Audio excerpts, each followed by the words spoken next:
如果一個5歲的孩子咳嗽，開始治療之前確定咳嗽的原因非常重要。咳嗽可能是由多種因素引起的，包括過敏、病毒感染或細菌感染。以下是對5歲孩子咳嗽的一些一般性治療建議：增加飲水量，鼓勵孩子喝足夠的水，以幫助稀釋他們呼吸道中的黏液。水、溫熱的茶和清湯是好的選擇。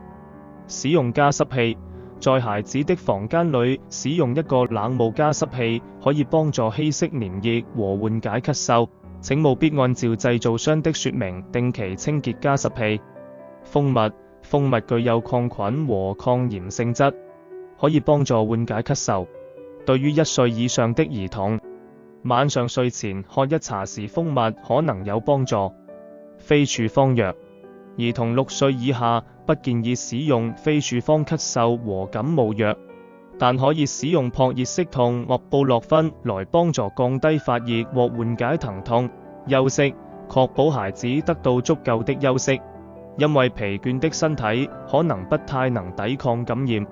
諮詢醫生，如果你的孩子咳嗽持續1週以上，伴隨高燒或呼吸困難，或者他們有其他基礎健康問題，重要的是諮詢醫生。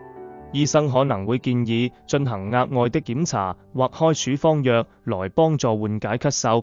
需要注意的是，咳嗽藥、抗生素和其他治療方法應在醫療專業人員的指導下使用，因為它們可能具有副作用或與你的孩子可能正在服用的其他藥物產生相互作用。